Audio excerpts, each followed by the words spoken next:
Bonsoir, messieurs et dames.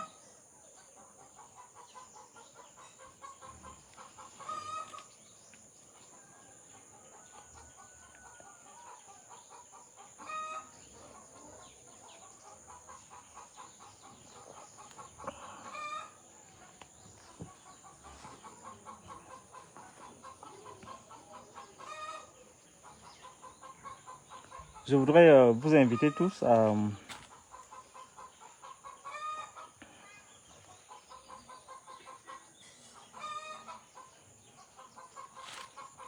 à suivre ce compte rendu d'audience.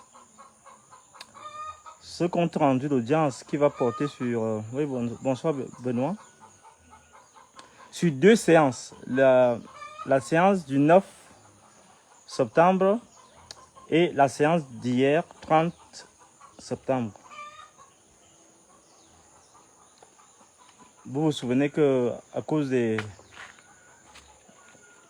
délestages, on n'a pas pu se réunir pour discuter, pour vous faire le point de ce qui s'est passé. Donc je vais le faire rapidement pour la dernière audience et continuer la suivante audience, c'est-à-dire celle d'avant-hier. Mais je devrais d'abord aussi vous signaler que pourquoi j'ai choisi de faire ces 2 audiences, le compte rendu pour les 2 audiences, parce que vous n'allez pas beaucoup comprendre si on ne revient pas à ce qui s'est passé à la précédente audience, c'est-à-dire le 9 septembre. Je vais attendre que nous serons tous connectés et que je m'assure que les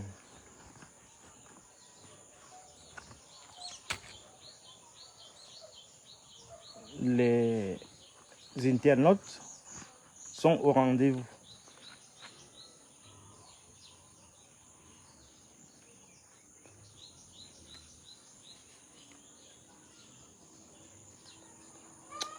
Compte rendu l'audience donc du 9 septembre.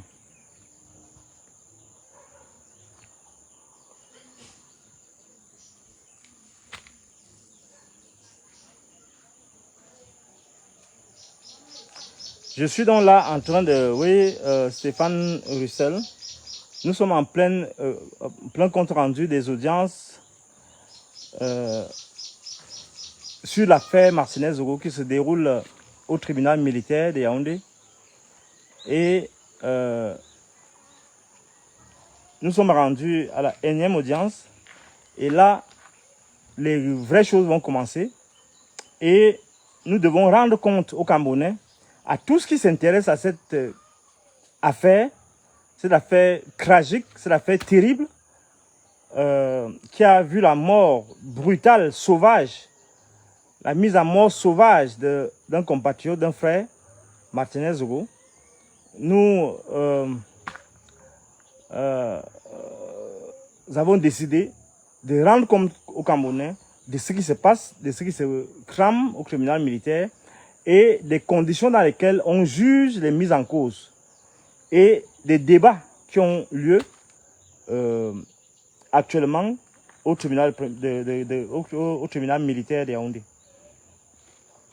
Nous vous rappelons qu'il y a 17 personnes qui sont accusées, qui sont détenues, qui sont traduites en lien avec cette affaire et il risque gros. Tout à l'heure, dans l'audience, le compte rendu que je vous fais de l'audience du 9, vous allez comprendre quels sont leurs reproches, en fait, dans les détails. Je rappelle donc que, je vais commencer parce qu'il faut gagner du temps. Je rappelle donc que l'audience du 9 septembre 2024 avait commencé à 10h22. Je rappelle que je suis en train de faire l'audience, le compte rendu de 2 audiences successives. L'audience de la dernière fois, en début de mois, c'est-à-dire le 9 septembre, et l'audience d'hier, 30 septembre. Il faut donc rappeler ce qui a constitué la substance des débats le 9 septembre dernier. Bien évidemment, l'audience a commencé, le président Missé a ouvert l'audience à 10h22 en présence de tous les accusés. Le motif de renvoi, c'était la présence de tous les accusés et de leurs avocats et la continuation des débats, suivi de l'identification des accusés et de la notification des charges. Bon, bien évidemment, l'audience a commencé par des remarques répétitives de Maître Zefman, avocat de la partie civile, qui a fait des observations sur les conditions de travail, qu'elle jugeait vraiment piteuses. Et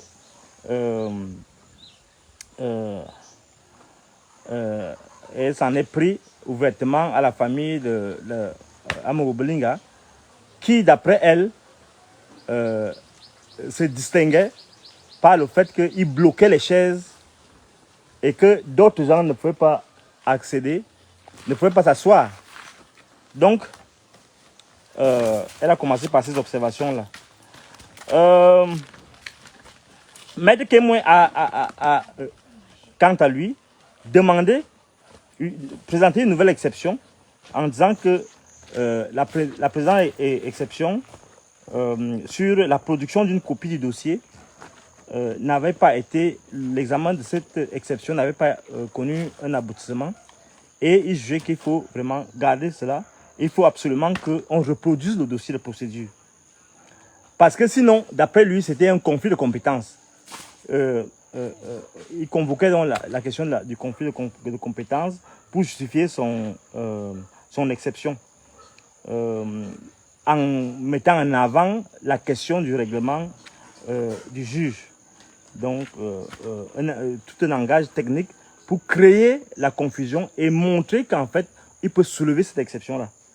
Et il a convoqué les articles 41 de la loi de 2006/016 du 29/12/2006 portant organisation et fonctionnement de la Cour suprême.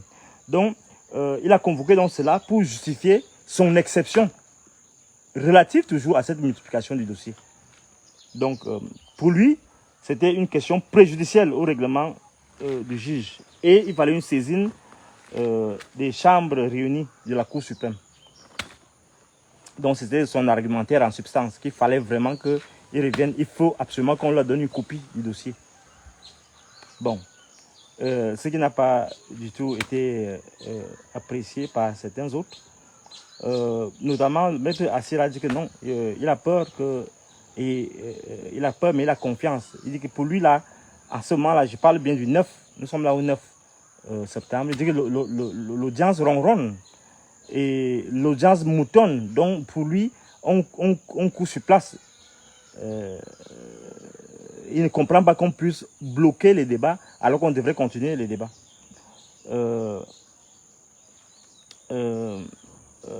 Maître Calvin Diop a présenté aussi ses inquiétudes.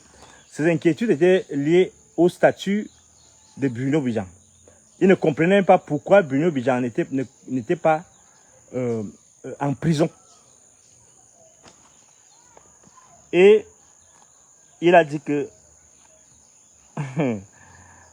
il a convoqué les questions liées au trouble à l'ordre public pour dire que si on est accusé dans une telle affaire, on doit être automatiquement mis en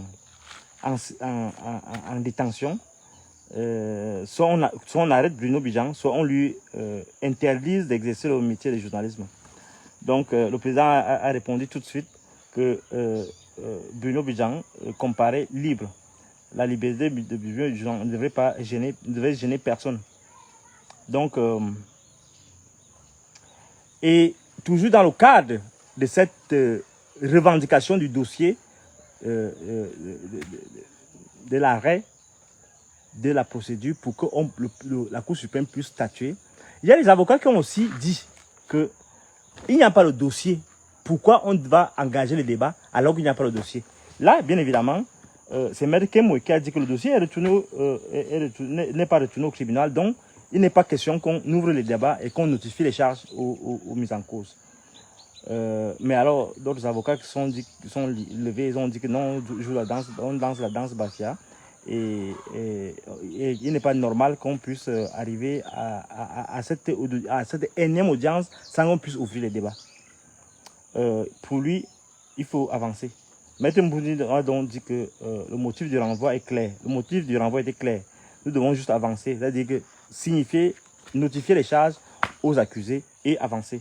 Et il a convoqué l'article 602 dont lecture a été donnée de manière biaisée, d'après lui.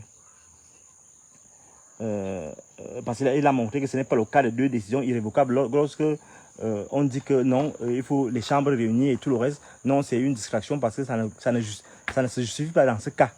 Dans ce cas, parce que la cour d'appel est la juridiction de refondation du tribunal militaire. On ne peut donc pas parler de conflit de règlement du juge. Le dossier de procédure n'a jamais quitté le tribunal militaire d'après lui. Le législateur n'a pas voulu paralyser la justice à travers des procédures avant d'y voir. Et pour lui, il a observé aussi qu'il faut absolument que Maître Claude Assira, qui est l'avocat de l'État, retrouve sa place, qui est la place du civilement responsable. C'est-à-dire que, on va le voir dans l'autre audience d'hier, où le même problème s'est posé à partir de l'intervention de Maître Claude Assira. Les autres avocats, les avocats de la défense ont exigé que ce qui s'apparente d'après eux à une sorte de rébellion, ça j'ai utilisé les mots de bâtonnier Tchungan, en qualifiant l'attitude de Maître Claude Assira de rébellion parce qu'il refuse d'aller s'asseoir à la place qui est réservée aux civilement responsables. Statut que le tribunal lui a donné lors de la précédente audience et qui ne souffre plus de débat. Donc, d'après ce jour-là, Maître Bouni a donc exigé que Maître Claude Assira aille s'asseoir où il doit s'asseoir. C'est-à-dire en tant que civilement responsable. Et il a dit que c'est tout ce qui tourne autour des articles 602 et autres, tout ce que les gens convoquent, les avocats convoquent, les avocats de la partie civile, c'est pour jouer au dilatoire. Maître Bambia a exprimé sa colère, son désarroi, que les accusés soient silencieux, alors que les avocats se pavanent et débitent toutes sortes d'inepties. Pour lui, donc, on s'achemine droit vers l'impasse. Alors, le bâtonnier Tchungan s'est senti perturbé par la tenue que prend le procès. Lorsque le juge s'est prononcé, il cesse d'agir. Là, on est dans l'affaire où soit on dit que le maître Claude Assira veut revendiquer encore son statut de partie civile, soit dans le dossier qui convoque la question des exceptions qu'on soulevait sur la multiplication du dossier. Donc on dit qu'une décision a été dite, elle doit agir. Elle doit agir et doit être respectée. Vous ne pouvez pas, un juge ne peut pas être juge de ses propres jugements. C'est d'après lui-même, ça s'apparente à un outrage à magistrat. Lorsqu'on a déjà décidé d'une affaire et les avocats reviennent sur ça pour contester ou diluer les faits, la puissance de la chose jugée.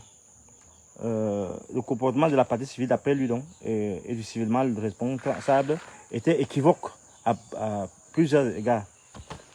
Donc, pour lui, les avocats de la partie civile se comportaient comme si ils avaient déjà choisi leur coupable, en l'occurrence Amogo Belinga, et que dans ces conditions, ils ne voient pas l'effort qui devait être le leur pour la manifestation de la vérité.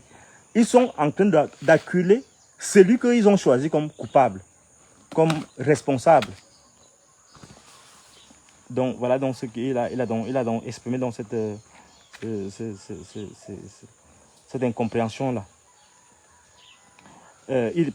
Il a dit clairement, la partie civile ne peut pas se chercher qui a enlevé Martinez Zogo, qui l'a torturé, qui l'a assassiné. Ils veulent seulement qu'on condamne Amogo Belinga.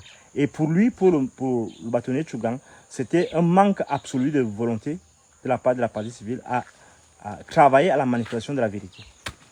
ils veulent que le tribunal dise qu'Amourou Benenga et Bunyo Bijan sont des commanditaires de cet assassinat. Et en fait, d'après le bâtonnier Tchungang, il se profile en filigrane l'intention réelle des avocats de la partie civile. C'est-à-dire qu'ils veulent absolument, vu le fait que, et bien évidemment, j'imagine aussi l'État du Cameroun, vu le fait que l'État du Cameroun, le tribunal militaire a décidé que l'État du Cameroun est civilement responsable et non faisant partie de la partie civile, des bénéficiaires de la partie civile. Comme par ailleurs, le tribunal militaire a décidé qu'il n'y aura pas de reproduction des dossiers, alors pour lui donc, ce qu'il considère comme la manifestation, la volonté des avocats de la partie civile et de l'État du Cameroun de récuser les juges. En fait, c'est ça qu'il pensait. De récuser le tribunal. Et il leur a dit non, si c'est ce que vous voulez, vous prenez sur vous de récuser le juge, le tribunal, et qu'on le dise clairement. Pour eux, pour le maître Tchungang, il faut qu'on inscrive le dossier et que l'instruction aille jusqu'au bout. Il n'est pas question que on puisse s'acharner sur un des accusés. Et pour lui, c'était clair, il fallait qu'on commence à notifier les charges pour qu'à partir de là, donc, on puisse avoir les débats. D'autres bâtonniers ont exprimé leur ras-le-bol par rapport aux propos du bâtonnier Tchungang. Notamment l'avocat de Martin Savon. Et ça a été un peu chaud dans la salle parce que, et c'est ça aussi le compte rendu que je dois vous faire, hein, parce que vous n'étiez pas là, il faut que je fasse vivre un peu l'ambiance. Ça a été très houleux, l'avocat de Martin Savon qui s'en est pris ouvertement au bâtonnier Tchungang, l'accusant d'être rosicrucien et de vouloir imposer ses vues à toute l'assistance, ainsi de suite. Ça a été très chaud. Ça a été très chaud. Pourquoi? Parce que l'avocat de Martin Savon dit que, en fait, d'après lui, Maître Tchungang est en train d'incriminer son client en disant que c'est lui qui était le commanditaire, qui a organisé la distribution de l'argent, ainsi de suite, ainsi de suite. Bon, bien évidemment, il ne l'a pas dit. Et il convoque une interview télévisée à la télé où Maître Tchungang aurait commenté ces allégations-là. Donc voilà, ça a été un peu très chaud et ça a été, heureusement que c'était Maître Ananga.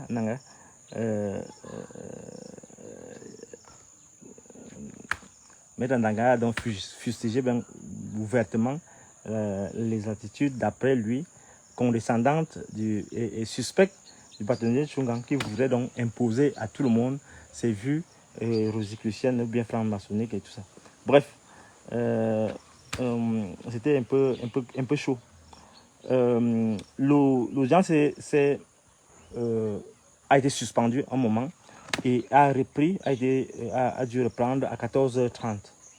Là, en fait, il fallait que le président réponde aux exceptions formulées des avocats et qu'il décide, est-ce qu'il continue le procès ou pas. Donc, le président a dit donc qu'il a rejeté donc les exceptions des avocats, notamment Maître Kemwe et Maître Claude Racine.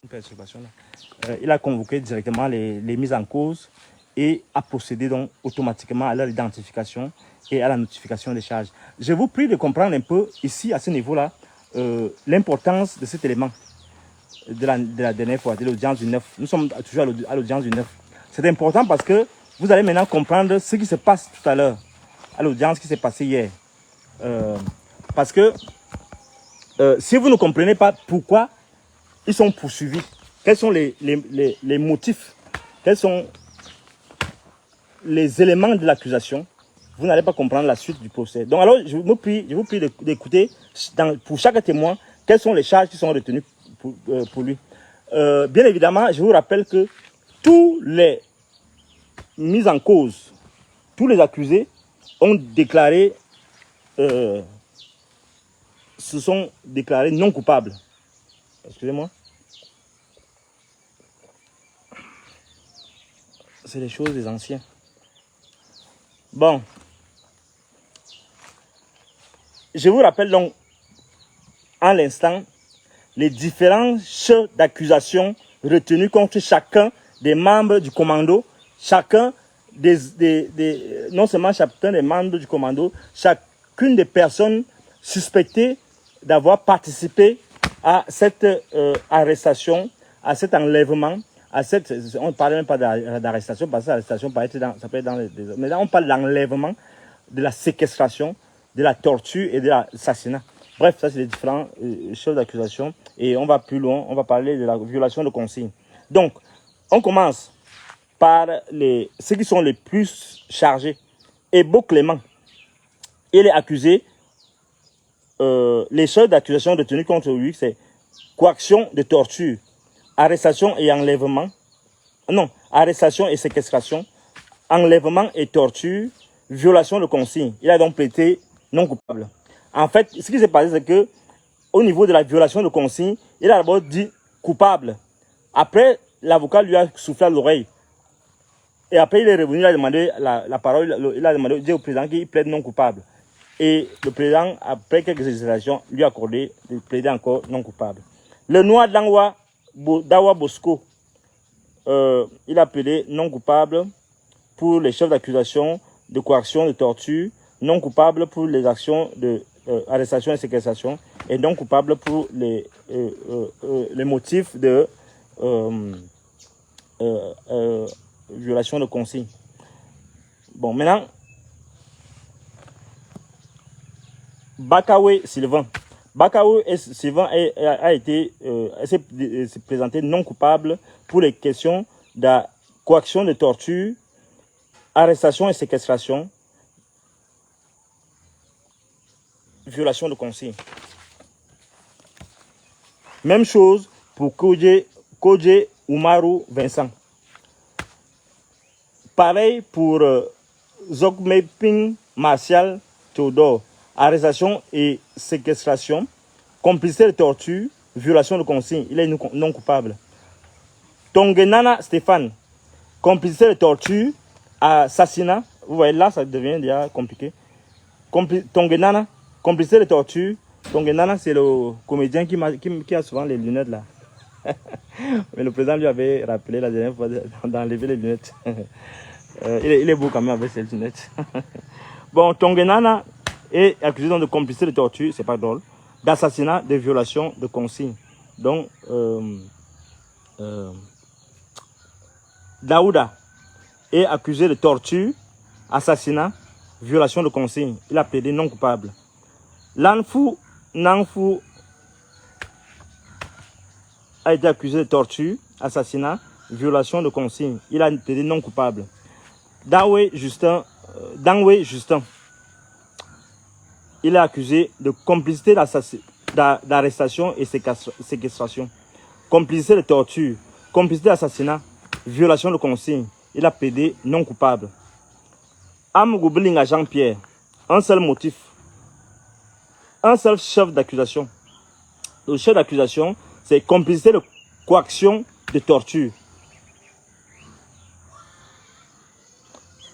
Je répète, Amgoublinga, il n'est accusé de rien d'autre que ceci. Un petit motif fabriqué, complicité de coaction de torture. Il a plaidé, bien évidemment, non coupable. Écho, retenez bien. Il est accusé, un motif est retenu contre lui, un seul chef d'accusation est retenu contre lui, complicité de torture. Bruno Bidjan, Oba Bikoro. François. Conspiration de torture, de séquestration et d'arrestation. Tout le monde a plaidé non coupable. Et quoi a plaidé non coupable. Savon Matin. Bon, bien évidemment, arrivé au... Lorsque Savon Matin a été appelé à la barre pour savoir, pour l'identifier et pour déterminer s'il plaide coupable ou non coupable, on lui a demandé, bien évidemment, parce que tout le monde donne sa affiliation, ce qu'il fait, ainsi de suite. Il a dit qu'il est cadre contractuel à la présidence de la République, au service à la présidence de la République. Et il s'est présenté comme président de la sous-section, beaucoup de choses, quoi. Il avait beaucoup de titres, en fait, après, à faire prévaloir. Et bien évidemment, ça amusait les gens, mais il était sérieux dans ce qu'il faisait, et moi, je le comprends. Les gens qui aiment les titres, il faut les faire prévaloir et il faut respecter leur choix. Donc, il a accusé Savon Martin de complicité d'arrestation et de séquestration, de complicité de torture, de complicité d'assassinat. Bijongo Mbede Alain, alias Arthur Essomba. Il est accusé de complicité d'arrestation et séquestration, usurpation d'un titre, usurpation de fonction. C'est lui qui disait qu'il est capitaine de l'armée, c'est pas quoi. Maintenant, Saiwan Yves, tout le monde a plaidé non coupable, Bijongo a plaidé non coupable. Saiwan Yves est accusé de complicité d'arrestation et séquestration, complicité de torture, complicité d'assassinat. Il a plaidé non coupable. Keji Guy Serge, complicité de torture, accusé de complicité de torture, complicité d'arrestation et séquestration, complicité d'assassinat. Il a plaidé non coupable. Nguele, Etienne, je crois que c'est Jacques, je ne sais pas. C'est son nom, oui. Il a accusé de complicité d'arrestation et de séquestration, complicité de torture. Il a plaidé non coupable. Voilà. Je rappelle que Nguele, là, je crois que c'est lui, c'est l'homme d'affaires qui louait les véhicules. Donc, je crois que c'est ça. Donc, c'est ça. Après quoi, le commissaire du gouvernement a porté des clarifications sur la substitution des avocats et le bâtonnier a donc voulu présenter des exceptions. Les avocats ont demandé, les autres avocats, notamment Maître Zoku, Ekwele et Géo, tous ont demandé donc le renvoi. Bien évidemment, les exceptions préliminaires, les exceptions d'entrée, liminalistes, comme ils aiment bien dire dans leur latin, des juristes, ça porte donc avant toute chose sur des questions de violation de la loi. C'était donc la cause du renvoi au 30 septembre pour la continuation des débats à la demande des conseils pour la présentation de leur exception. Fin de l'audience donc à 16h20. Maintenant, hier, l'audience d'hier, 30 septembre,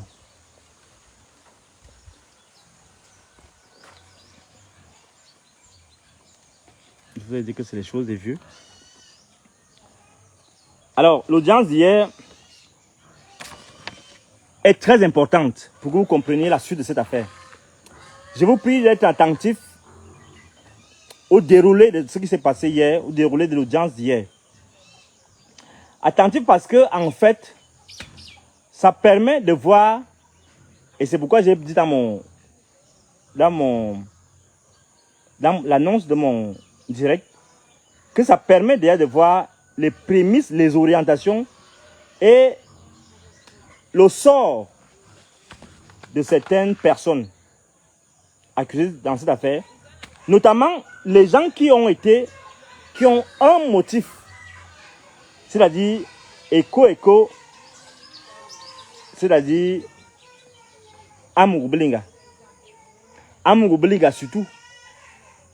Parce que, en dehors, quand on dit que l'audience a été renvoyée pour soulever les violations de la loi au cours de l'enquête préliminaire et des autres étapes du procès, en fait, ça permet de comprendre que, en dehors de ces questions-là, il y a une question qui s'est posée, la question de l'ordonnance de remise en liberté du juge Sikati. En fait, il y a quelque chose de très grave qui s'est passé il y a cela quelques mois. Le juge Sikati 2, quand moi je pense, a décidé d'élargir, de remettre en liberté parce qu'il ne voyait pas d'éléments qui pouvaient incriminer Amougou Belinga et Eko. Alors, la question de l'ordonnance est fondamentale. Cette question en dehors des questions relatives à des violations de la loi, est une question qui a retenu l'attention hier au cours des débats relatifs aux exceptions soulevées par les avocats. L'audience a débuté donc l'audience criminelle spéciale donc a débuté à 10h30, non à 10h22, 23 minutes. Et on rappelle que l'audience avait été renvoyée pour la continuation des débats à la demande des conseils pour présenter leurs exceptions. On rappelle aussi entre-temps que, et ça c'est une information que vous devez avoir, entre-temps, hier, 30 septembre, la radio Amplitude FM, où travaillait Martinez Zogo, s'est constituée partie civile. Ça, c'est l'information que vous devez avoir. Alors, l'audience a été très longue. Je dis bien très longue parce qu'on a commencé à 10h22, 23 minutes. Et ça s'est achevé trop tard. Je crois vers 16h, je vais regarder. Vers 16h plus. Donc, excusez-moi, je suis... Donc, l'audience a commencé par la formulation des exceptions et par le bâtonnier Chungang qui a pris plus de 2 heures. Et en fait, il a présenté 12 séries de violations, de motifs d'annulation, quand il parlait de nullité d'ordre public. C'était des éléments, tous ces éléments étaient relatifs à, toutes ces exceptions étaient relatives aux illégalités, pas irrégularités, aux illégalités manifestes, aux actions illégales posées tout au cours de l'enquête préliminaire et au-delà par les officiers de police judiciaire.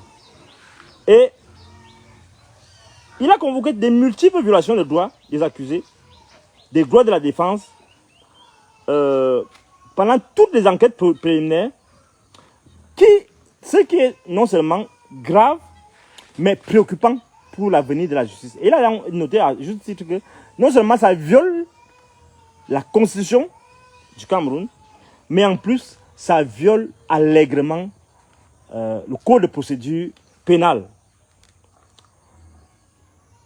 Et il a examiné ces violations. La première, c'est des violations portées sur l'arrestation le 6 février 2023 de son avocat, de son client, Amourou Blinga.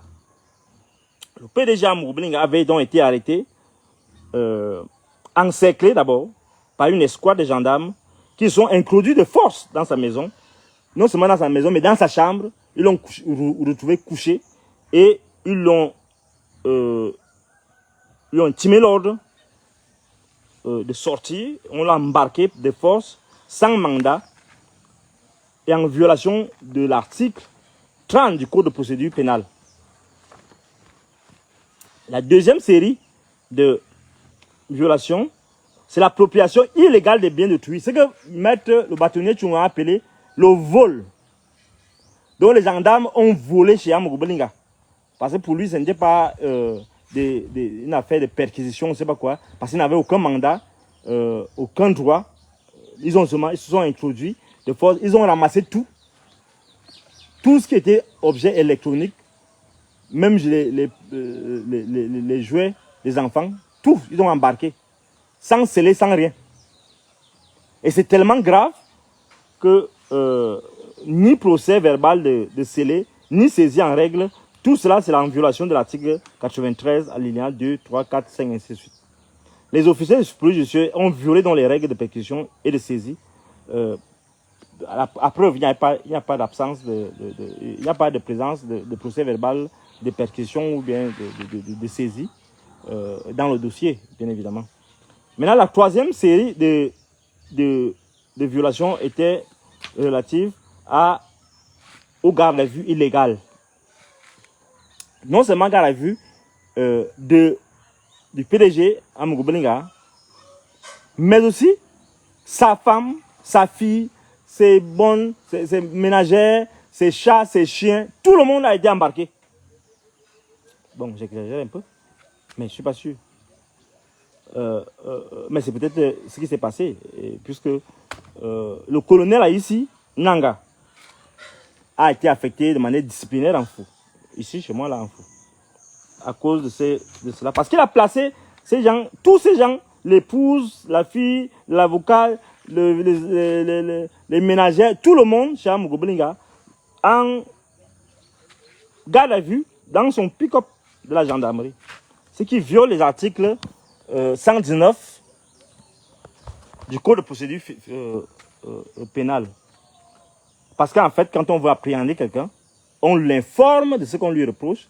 Et vous voyez bien à la télé, là, quand on va arrêter quelqu'un, on lui dit qu'il a le droit de garder silence et tout ce qui peut être... Non, non, non, ils n'ont pas voulu entendre ça. Ils l'ont arrêté comme des villageois et ils l'ont embarqué de force. Ils ont arrêté tout. Ils ont pillé de chez lui. Je vous dis qu'ils ont pillé. Et on ne sait pas où ces choses sont parties. Parce que le bâtonnier Tchunga a relevé que les délais de garde à vue ont été dépassés. On dit que c'est 24 heures renouvelables 2 fois après un avis motivé du commissaire du gouvernement ou bien du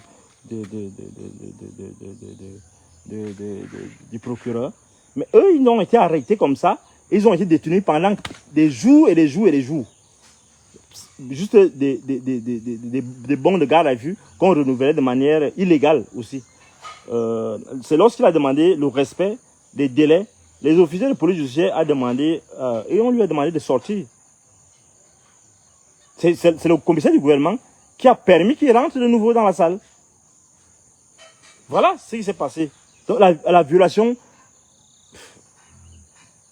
je peux dire, je ne sais pas comment qualifier cela, inouïe, incompréhensible de la loi. Et ce qui est d'autant plus choquant, c'est le fait que non seulement il viole la loi, mais il ne respecte même pas les jours de notification de garde à vue aux gens. Il notifie le vendredi, le samedi, le dimanche, tous les jours. Ce qui viole la loi. Ce qui viole. Et ce mode opératoire là pour lui donc porte atteinte aux citoyens et aux droits. Et d'après Maître Tchungang, cela viole l'article 3 du Code de procédure pénale. Et je vous dis, l'article 3 du Code de procédure pénale prévoit cela et dit que c'est un objet de nullité. Parce que ça préjudicie au droit de la défense. C'est un objet. Quand tu violes la loi, lorsque tu arrêtes quelqu'un, lorsque tu détiens quelqu'un, lorsque tu fais des enquêtes préliminaires, tu violes la loi, ça vaut une nullité. Ce n'est pas seulement des simples irrégularités, comme certains ont prétendu, comme le bâtonnier, non, comme Maître Claude Achille a prétendu, mais ça viole fondamentalement la loi. C'est une illégalité manifeste. Et c'est Maître Tchungang qui l'a bien noté. Et pour lui, c'était une violation gratuite et simple, et sans retenue de la loi. En fait, d'après lui, c'est l'exemple type de ce qu'un officier de police judiciaire ne devrait jamais faire.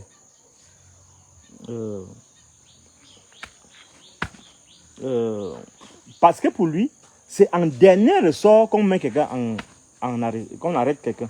On n'a pas besoin d'arrêter les gens simplement parce qu'on a envie d'arrêter les gens, parce qu'on est dans la haine, dans l'instrumentalisation, et cela est tout à fait incompréhensible. La 4e série de violations, c'est les perquisitions illégales. Et il a rappelé Bâtonnier Tchungang que le 6 février 2023, sans titre et sans mandat,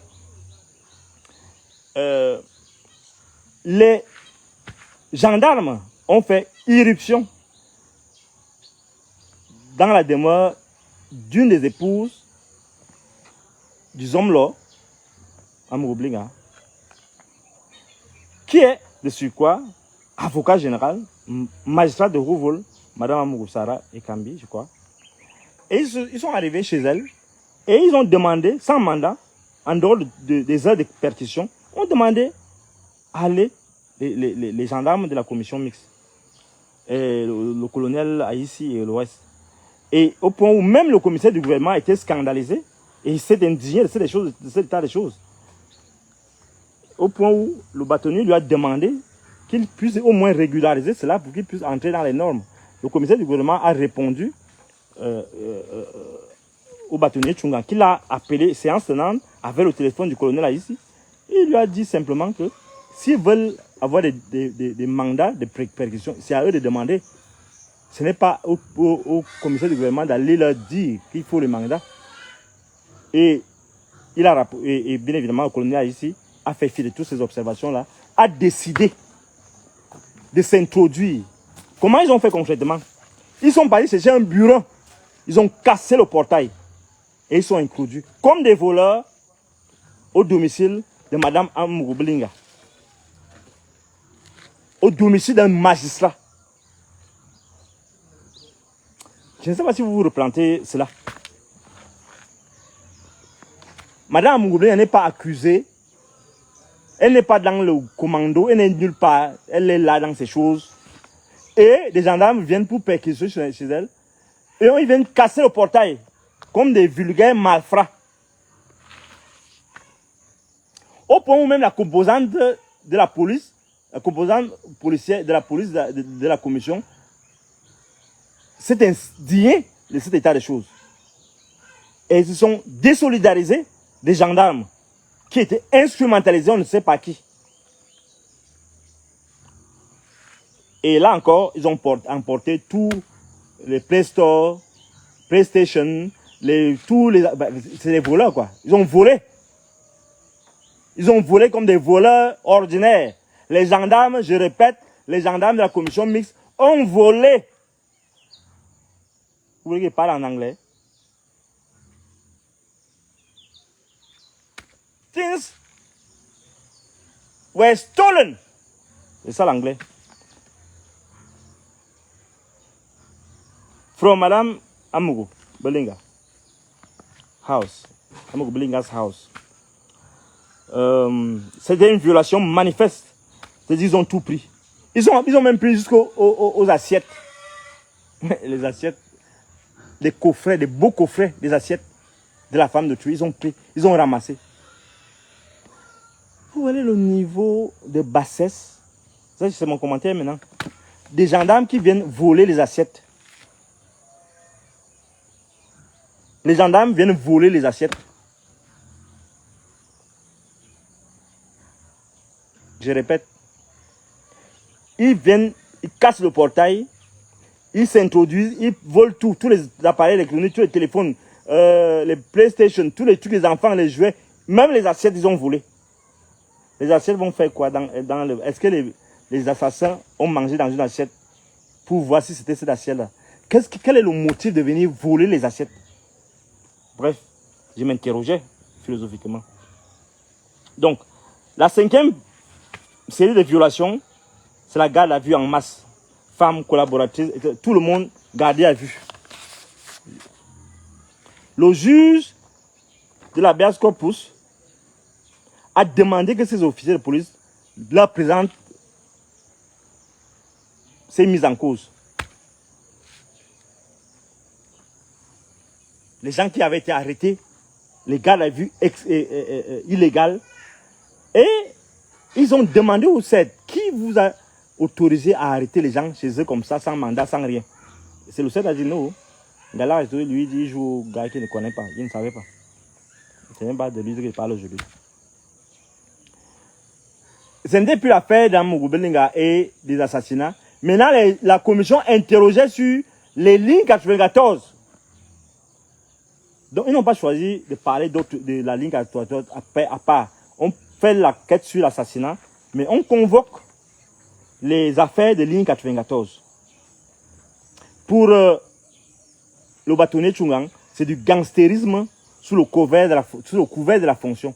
Parce que je suis gendarme, je suis officier de police judiciaire, je vole, je m'introduis chez les gens sans mandat, sans autorisation, sans rien, sans leur consentement, et je vole même jusqu'aux assiettes. Pour lui, donc, pour le bâtonnier Tchungan, c'est du gangstérisme. Maintenant, la série de violations, c'est tentative de régularisation des faits et de l'enquête préliminaire illégale. en fait, là, c'est un point très important parce que il porte sur la commission mixte, sur le statut de même de la commission mixte. Le bâtonnier Tchungang a fait observer que la commission mixte, son statut juridique pose problème. Son statut juridique est absent, pour dire les choses comme elles sont, elles doivent être dites. Et c'est suite à cela, en sachant personnellement qu'il se pose un problème. Il se pose un problème, pourquoi? Parce que la commission mixte a été ordonnée par le secrétaire général, mise du pied par le secrétaire général de la présidence de la République. Or, il y avait le secrétaire général de la présidence de la République, c'est l'exécutif. Il y avait deux juges, le juge d'Infou et le juge de Yaoundé, qui s'occupaient de l'affaire. Le juge de Yaoundé, le procureur de la République, près du tribunal de première instance, Yaoundé centre administratif, s'occupait des questions liées à l'enlèvement de Martinez Zogo. Le procureur de la République, près du tribunal d'Infou, s'occupait de l'enquête sur l'assassinat de Martinez Zogo. Ils ont été dessaisis à la suite de la commission, à la suite de l'institution de la commission mixte, et ils ont été dessaisis du dossier de manière illégale. Or, d'après Maître Tchungang, d'après le bon sens, les procureurs étaient les seuls habilités. Même si on convoque le cas que c'est des militaires et des civils mélangés, mais sitôt que l'ordre vient de l'exécutif, alors que le judiciaire est déjà en train de conduire l'enquête, ça pose problème. Et même les tentatives de régularisation de cette commission par le commissaire du gouvernement, d'après le bâtonnier Tchungang, pose problème. Le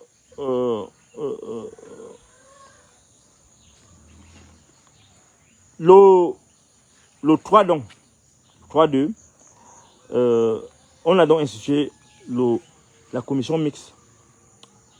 Et à suite de cette commission mixte, ils ont arrêté Amogo Belinga le 6. 2 actes ont été pris par le commissaire du gouvernement au fin de régularisation des fautes des officiers de police judiciaire. À la suite de quoi, le commissaire du gouvernement a endossé la commission mixte pour travailler avec elle. Pour lui, donc, c'était une émission, pour le bâtonnier, c'était une émission manifeste du pouvoir exécutif dans les affaires du pouvoir judiciaire. Et même les tentatives de régularisation, des actes illégaux pris par la commission mixte sans mandat, à travers un soit fait recours du commissaire du gouvernement, ne sont pas suffisants pour justifier ces dérapages judiciaires. D'ailleurs, il a convoqué la pièce 45 du dossier d'enquête préliminaire qui porte sur les procès verbaux d'arrestation de Dangwe et autres. Parce que ce que je n'ai pas dit au début, c'est quoi? C'est que les avocats de la défense se sont organisés pour que le bâtonnier Tchungang porte leur voix d'abord pour ces exceptions. Parce que pourquoi il parle d'Angwe ici? Parce que parfois, les violations de la loi concernent même ceux qui étaient supposés dire qu'ils ont accusé Amroublin, notamment ce d'Angwe, qui n'a en rien été associé aux faux procès-verbaux qui ont été brandis par Reporters sans frontières, par Equinox, par toute la bande. Et c'est ce qu'a relevé le bâtonnier Tchungang. Et pour lui, donc, Dangwe a disparu d'abord des jours et des jours retenus au cachot, au secret. Et en même temps, on faisait donc on rédigeait des faux procès-verbaux pour l'incriminer. Pour lui, donc, tout ça montre que c'est une nullité d'ordre public. Cette commission mixte provoque donc la nullité de toute la procédure et l'ensemble des procès-verbaux irrelatifs. Cette commission mixte gendarmerie, police est nulle et de nullité publique. Article 8, conformément aux articles 8 et 11 du Code de justice militaire.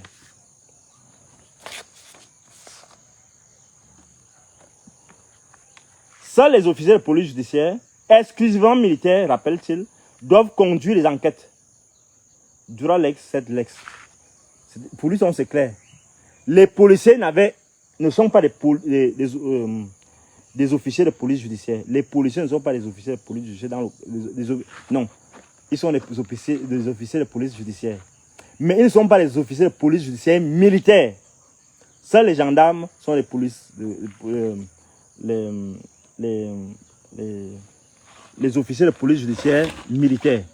Donc, le fait qu'on crée une commission mixte illégale qui associe la gendarmerie et la police pose problème parce qu'elle institue l'illégalité de fait de cette enquête préliminaire.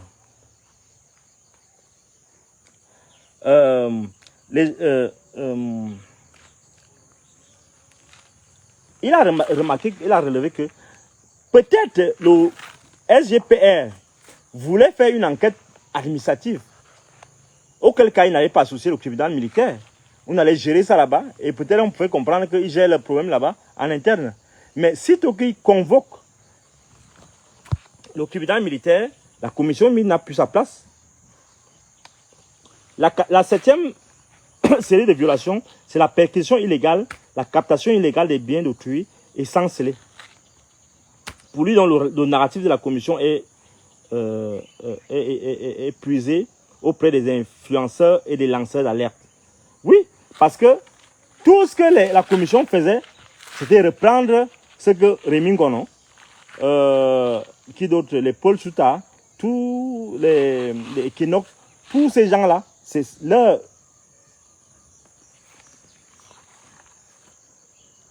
choses, leurs inventions que reprenait la commission mixte.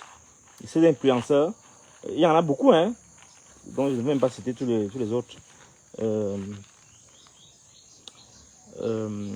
Et il dit de tous les procès-verbaux qui existent dans le document, dans les archives, dans le dossier de procédure, un seul peut être considéré comme authentique parce que il est le fait d'une vérification d'un ordonnancement prescrit par le bâtonnier lui-même à l'immeuble Ekan. Lorsque les gendarmes ont encerclé l'immeuble pour prendre les appareils qui permettent de visionner la vidéosurveillance, ils voulaient donc perquisitionner pour avoir ces images-là. Et ils sont venus comme d'habitude sans mandat, sans rien. Et c'est parce que le bâtonnier s'est opposé et il a organisé cela que les choses sont passées dans les normes. Autrement, et on a bien vu que là, il n'y avait pas de sous-sol. Autrement, tout le reste, c'est une violation de l'article 96 du Code de procédure pénale.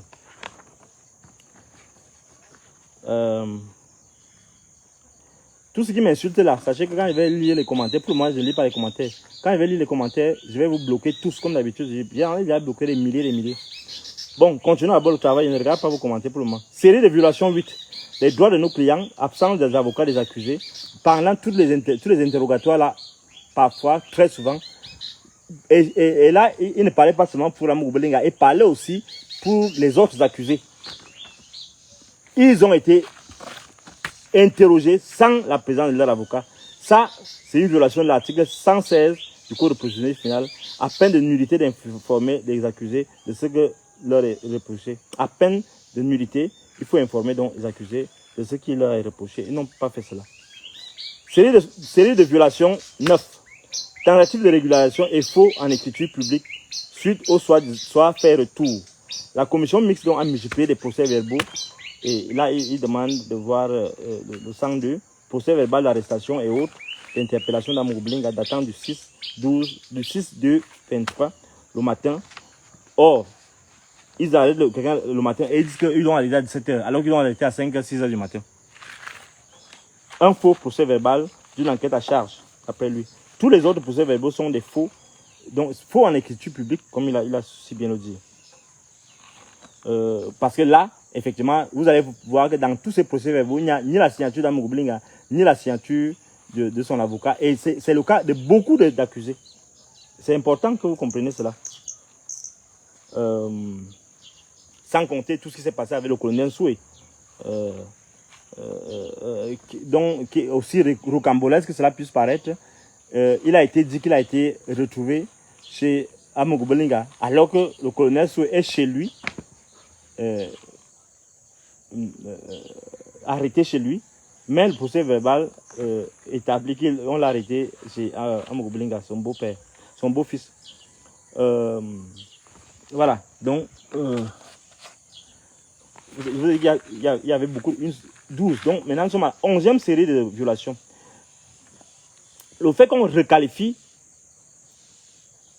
les faits, notamment chez Bruno Bijan, de complicité de torture à conspiration de torture, ainsi de suite, dans l'ordonnance de renvoi. Ça pose problème parce que ça viole l'article 169 du Code de procédure pénale, parce qu'on n'a pas notifié à l'accusé et on ne l'a pas entendu de nouveau pour qu'on puisse donc rétablir un procès verbal irrélatif avant de faire l'ordonnance de renvoi. Donc, l'enquête a été bâclée et on a violé encore l'article 169 du Code de procédure pénale. Série de cas d'illégalité 12, dans la 12e série.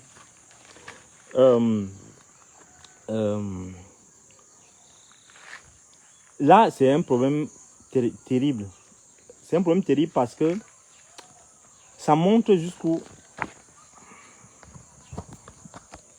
si réellement ça s'est passé comme c'est dit, comme c'est présenté là, et ça ne peut pas être le contraire, comment la justice à un certain niveau, le tribunal militaire parfois est instrumentalisé. Parce que les actes d'instruction sont sous l'autorité d'un juge d'instruction, et qui sont tenus par le greffier. Et c'est ce qui garantit leur authenticité, c'est-à-dire leur opérationnalisation.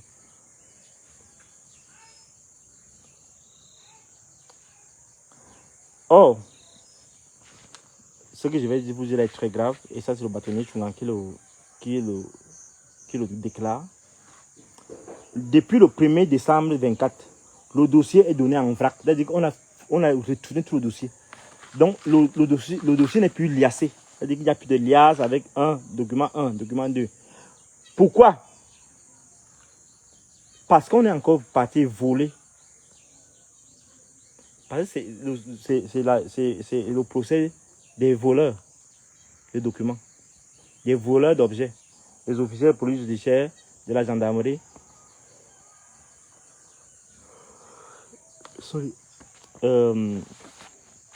travaillant pour la commission mixte, ont déjà volé là-bas. Au tribunal militaire, maintenant, on met le dossier en l'air, en désordre, parce qu'on veut subtiliser, on veut voler un document. On parle là-bas pour voler l'ordonnance de remise en liberté d'Amogo Blinga et de Koeko, qui avait été pris par le juge Sikati Kamwe 2. Désormais, on ne trouve pas les expertises. Les dossiers ne sont plus liassés.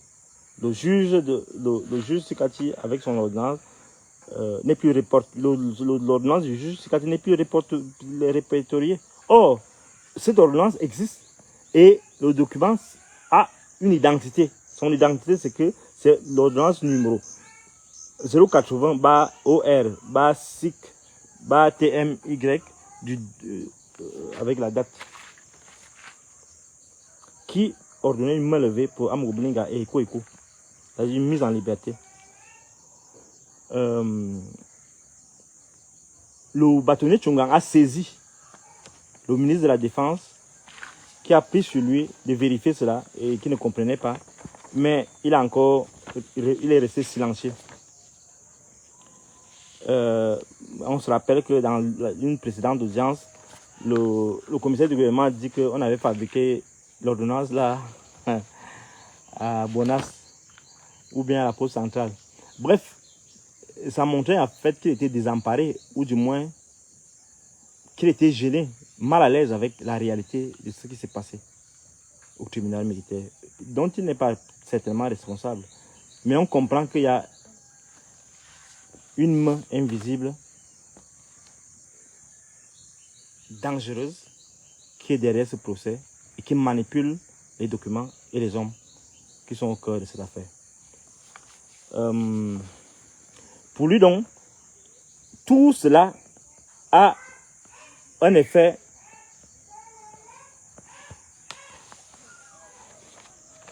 dévastateur sur la procédure. Et l'article 3 du Code de procédure pénale doit s'appliquer. C'est-à-dire, lorsqu'on viole, la violation d'une règle de procédure est sanctionnée par la nullité, laquelle, lorsqu'elle porte atteinte aux droits de la défense. Je répète, l'article 3 du Code de procédure pénale, et c'est très important qu'on comprenne cela, l'article 3 du Code de procédure pénale indique que la violation d'une règle de procédure est sanctionnée par la nullité lorsqu'elle porte atteinte aux droits de la défense, c'est-à-dire lorsqu'elle préjudicie au principe d'ordre public. Ce sont les entorses à la loi et le tribunal doit, d'après lui, rectifier le tir et rétablir le juge Sikati et le greffier. Parce que Sikati n'a pas été sanctionné seul. Et, madame, couvrez un peu, couvrez le porteur. Couvrez quand vous entrez. Et, sorry. Mais donc, Sikati doit être rétabli dans son honneur, ainsi que le greffier, qui ont été tous affectés de manière disciplinaire à la suite de cet acte pris en conscience. Même si le ministre de la Défense, même si le tribunal est silencieux, le silence ne fait pas disparaître la faute. Le déshonneur est là, et d'après le maître Tchungang, il faut laver l'honneur de ces hauts magistrats militaires, de ces hauts militaires, de ces ministères distingués, pour que la justice retrouve sa grandeur. Pour l'élégance, d'après lui, la transparence et l'indépendance de la justice, il faut rétablir la règle dans cette affaire, a-t-il insisté. Et d'ailleurs, à la fin, il a rappelé aux magistrats les éléments de leur serment, lorsqu'ils prêtent serment, les éléments de leur serment. Au nom de ces principes, donc, d'après lui, il doit sanctionner donc les 12 violations de la loi qu'il venait de relever.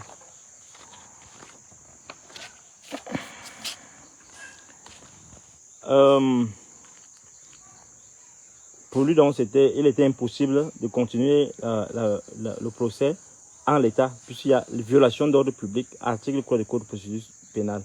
Article 382 du Code de procédure pénale permet donc de statuer sur les exceptions. Et pour lui, c'est donc une nullité absolue des actes incriminés. Et d'après lui, il faut donc ordonner, suite à cette nullité absolue des actes incriminés, il faut ordonner la remise en liberté de nos clients. Mesdames et messieurs, écoutez bien ce que je suis en train de dire. Écoutez bien, je vous rappelle que c'est l'avocat de toutes les parties. En fait, l'avocat de Amogobelin a parlé, suite à une concertation, avait décidé de prendre la parole d'abord pour formuler les exceptions au nom de tout le monde, avant que les autres ne viennent dans les détails. À la fin de sa plaidoirie, il dit que c'est en s'attachant sur les exceptions que le tribunal considère et constate une nullité absolue des actes incriminés et ordonne la remise en liberté de nos clients. Ça peut paraître juste le juridisme, la rhétorique de l'avocature. Mais sachez que lorsqu'on regarde le déroulé de ce procès, lorsqu'on regarde tout ce qui s'est passé, ne soyez pas surpris que les gens les plus insoupçonnés soient remis en liberté. Parce que il ne suffit pas seulement d'accuser les gens, il faut encore bien les juger. Il faut bien les juger. On va se retrouver dans une situation où soit on va recommencer les enquêtes, dans certains cas ou bien dans la totalité des cas, soit on va relaxer les gens parce qu'on a violé allègrement leurs droits.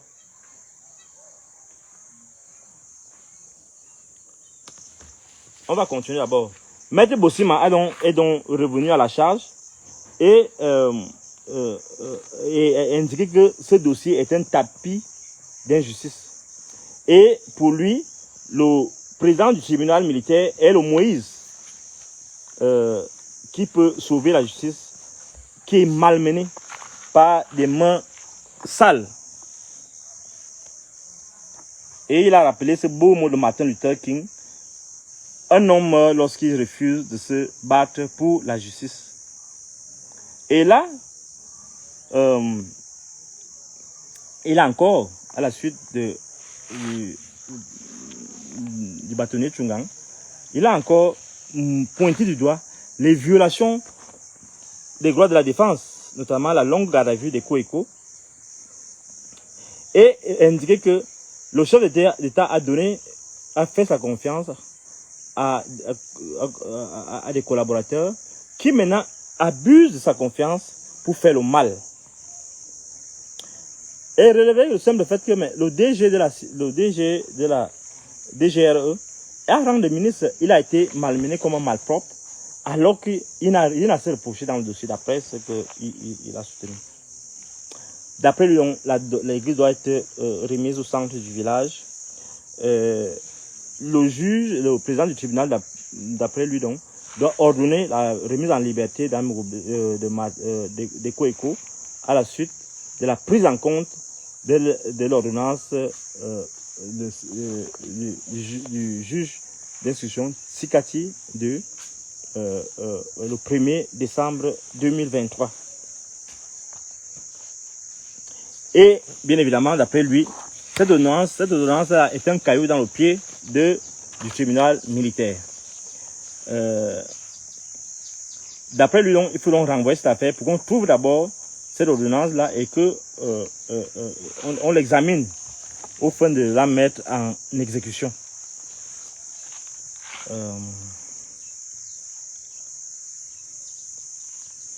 Parce que d'après lui, si on dit que on reproche au juge Sikati de n'être pas passé par le président pour sanctionner, pour décider de publier son ordonnance, ça veut dire qu'en réalité, cette ordonnance existe.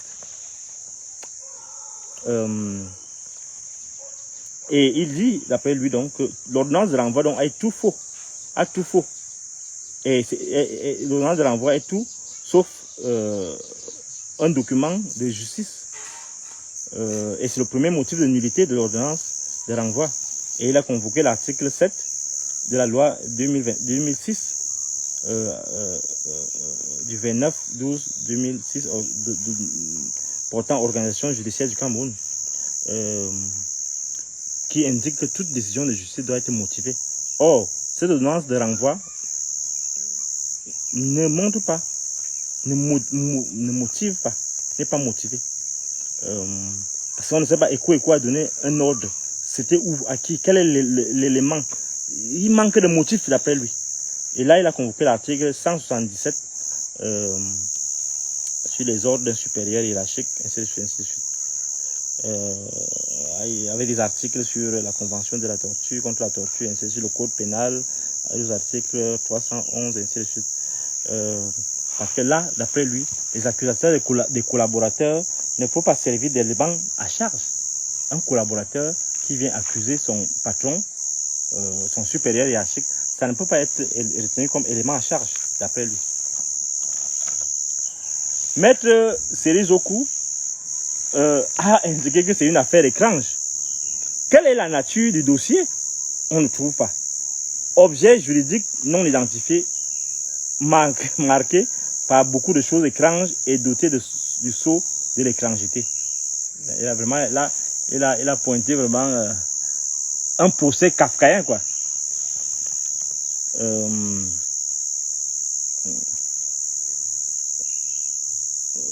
Et là, une fois de plus, il est revenu sur l'ordonnance de renvoi.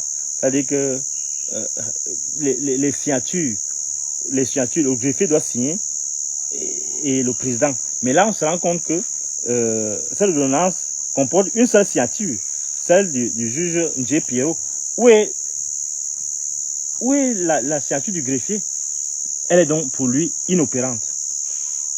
Un acte sans effet que le tribunal militaire doit regarder profondément cette situation. Par conséquent, il faut libérer Eko Eko. Cette ordonnance n'aurait pas dû être rendue en l'état parce qu'il comporte de nombreux vices. L'ordonnance de renvoi, bien sûr.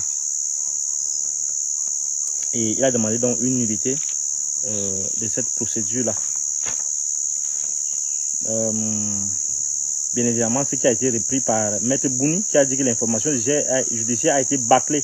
Il faut une nouvelle requalification des faits. La requalification des faits d'assassinat pour lesquels nous n'avons pas été entendus. Violation de l'article 3 du Code de procédure civile. Comme d'habitude, la question de la nullité d'ordre public. C'est-à-dire que quand un élément, quand les droits de la défense sont violés, c'est un argument pour la nullité du procès. On n'a pas interrogé le nouveau, le mis en cause.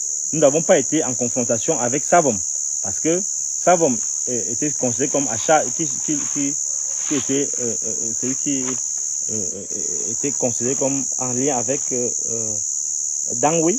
Donc, Savom doit être confronté à Dangwe. Ça n'a pas été le cas. Tous les procès verbaux établis dans ces conditions de violation de la loi sont d'une nullité absolue d'après Maître Mbouni. Si les avocats qui ont l'ordonnance ne sont pas poursuivis, c'est-à-dire que, par exemple, le bâtonnier Tchunga qui dit qu'il a l'ordonnance, s'ils ne sont pas poursuivis par le tribunal, ça veut dire que cette ordonnance existe. Il y a donc un problème. Tout ce qui a été dit dans l'enquête préliminaire est nul. Donc, il y a des avocats qui ont dit qu'ils se réservent encore parce qu'ils veulent voir la suite de la procédure.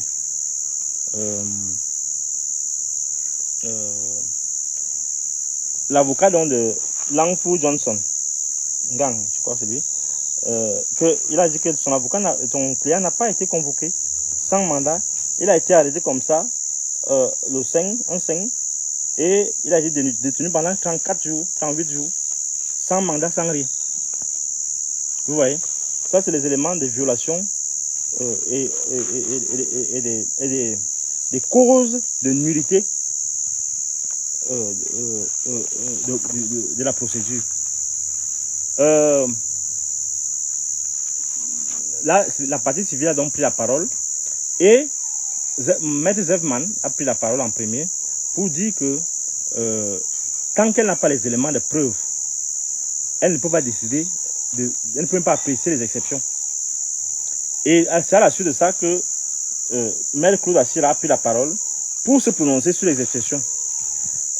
Pour lui, c'est prématuré de parler des exceptions à ce moment de l'enquête. Parce que le juge ne peut pas décider. Parce qu'il n'y a pas, il y a quoi à débattre. Toutes les nullités ne renvoient à aucun élément de droit. Et il a convoqué l'article 103, 104, ainsi de suite. En fait, l'avocat qui est censé donc défendre l'État est maintenant en train de charger l'État, qu'on doit condamner l'État en fait. Vous voyez, je ne sais pas si vous comprenez la gravité de ce qui se passe là.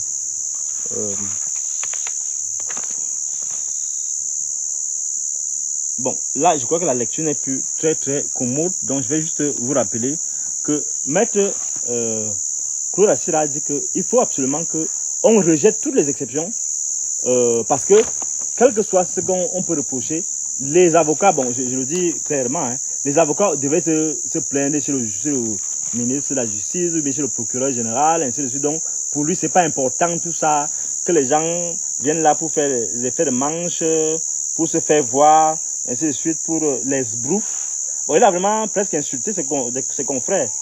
Et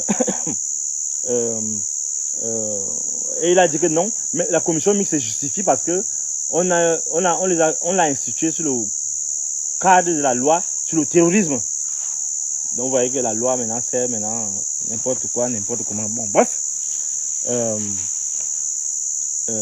Il a donc justifié son refus, sa position qui consiste à récuser toutes les exceptions. Pour lui, donc, c'est une monstruosité de vouloir prétendre qu'on va débattre de ces questions maintenant là. Bon. Mais à la fin, il a quand même demandé la reconstitution des faits au nom de l'intangibilité de la vérité judiciaire. Il faut vraiment, d'après lui, faire une reconstitution des faits. Donc que les gens aillent sur le terrain, montrent comment ils avaient torturé, ainsi de suite, ainsi de suite. C'est important. Donc pour lui, il rejette tous les actes dans les conditions dans lesquelles ils ont été faits. Maître Calvin Diop a insisté sur un point: on a besoin de toutes les pièces citées pour se prononcer. Pour qu'ils mettent les pièces à leur disposition. Je crois à ce niveau-là, Maître Tchunga a encore pris la parole pour leur dire non. Les pièces, toutes les pièces sont au greffe et que les gens peuvent aller consulter ces pièces-là.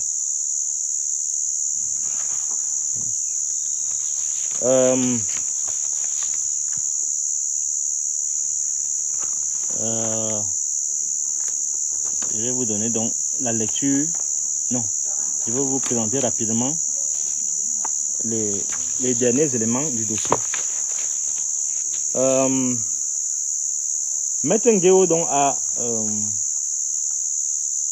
bien évidemment, Maître Kemoua donc on renvoie toutes les exceptions de la défense, et les avocats de la défense ont repris la parole et ils sont insurgés contre l'intervention, notamment Maître Nguéo s'est insurgé contre l'intervention du Maître Koulouassira, et il a dit que la justice, depuis le nouveau code de procédure pénale, prévoit une place pour le civilement responsable. Et là, en l'espèce, Maître Koulouassira ne joue pas le rôle qui est le sien.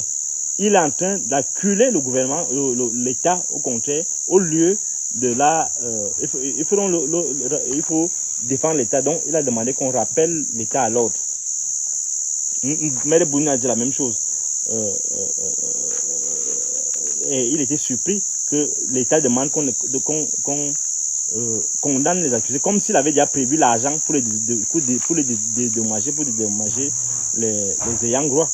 Donc pour lui, c'était un jeu trouble. Hein? Et c'est pourquoi, donc, quelques temps après, Maître Tchunga, le bâtonnier Tchunga, a dit qu'il est vraiment... avant cela, je précise que le président a rappelé à l'ordre les avocats de la partie civile et leur a demandé de ne pas mettre les organes parce qu'ils étaient tout bouillants. Non, je ne vais pas utiliser ce mot-là, parce que parfois il semblait un peu brouillon aussi, même comme moi qui n'ai pas fait le droit. En fait, c'était la mauvaise foi pour certains, à mon avis. Donc, Maître Tchunga a eu raison après la mise, le rappel à l'ordre du président. Bâtonnier Tchunga a demandé que les attaques contre ses clients cessent et que Maître Koulouassira, quoi qu'il soit en mission pour torpiller le procès, il faut que le tribunal prenne sur lui de le rappeler à l'ordre. Et que c'est à ce titre que l'équité argumentative peut être respectée et sera respectée. Bon. Je vous épargne tout le reste, mettre à chaud et ainsi de suite. Après, donc, le président a demandé que le commissaire du gouvernement fasse ses observations. Il a observé, et c'est important que vous compreniez cela, le commissaire du gouvernement a observé que il est important que les gens comprennent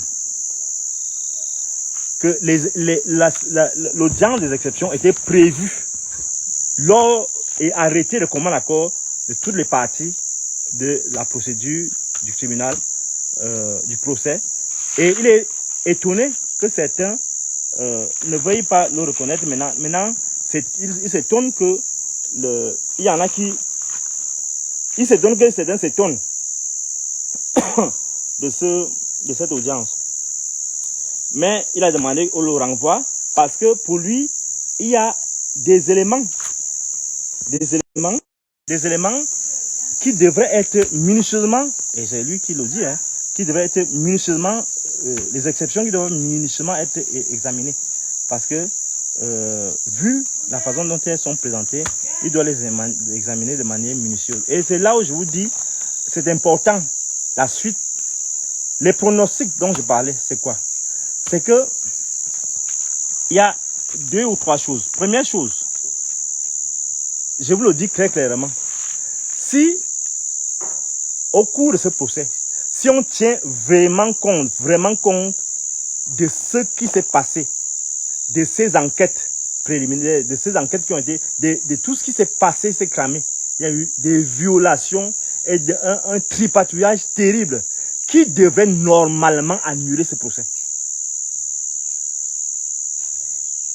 Je vous dis, vu, ou bien c'est l'incompétence, ou bien c'est la bêtise, ou bien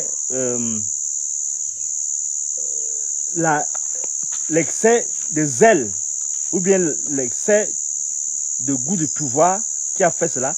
Mais ils ont fait un cadeau terrible, un beau cadeau à tous les accusés, qui devraient être simplement relaxés. Parce que, dans leur empressement à accuser Amogo Belinga, ils ont oublié de respecter la loi. C'est ça le vrai problème dans cette affaire. D'où, quand il dit le pronostic, c'est cela. Soit on va reprendre ce procès, soit la plupart des gens incriminés seront relaxés. Parce que simplement, avant d'aller au fond, si la forme est biaisée, et c'est ça la loi, hein, ce n'est pas qu'on invente. À plus forte raison, si on retient, et là je trouve un peu la difficulté, je ne sais pas comment il va faire, puisqu'il a déjà dit que l'ordonnance n'existe pas, il ne peut pas se dédier, le comité de gouvernement ne peut pas se dédier. Il a déjà dit que les ordonnances n'existent pas. Mais la seule chose qu'il lui reste à faire, donc, puisque l'affaire de l'ordonnance lui cale au cou du tribunal, il devra relaxer, non pas relaxer, parce que c'est un mot, il devra ordonner la remise en liberté de Eko et d'Amogo Belinga, surtout Amogo Belinga. Et à ce niveau-là, il n'y a rien à faire. Il est important qu'ils comprennent que Amogo Belinga doit être libéré, remis en liberté, parce que l'ordonnance qui est là, comme une épée de Damoclès qui plante sur leur tête, les gens du tribunal militaire, il faut qu'ils se débarrassent de ça. Et la seule façon pour eux de se débarrasser de ça, c'est de remettre en liberté, pour qu'on ne parle plus de l'affaire de l'ordonnance.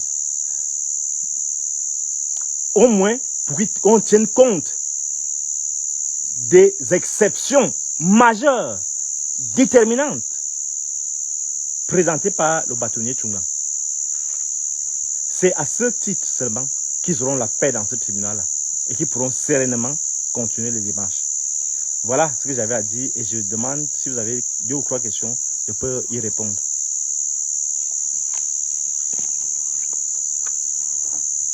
Je vous remercie pour votre écoute.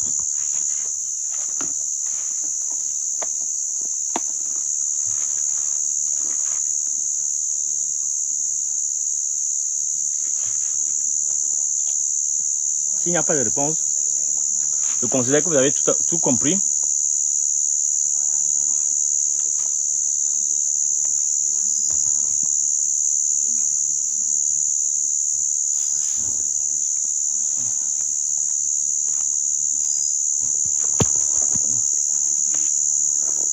J'attends toujours vos questions hein, avant que j'ai pris bagage.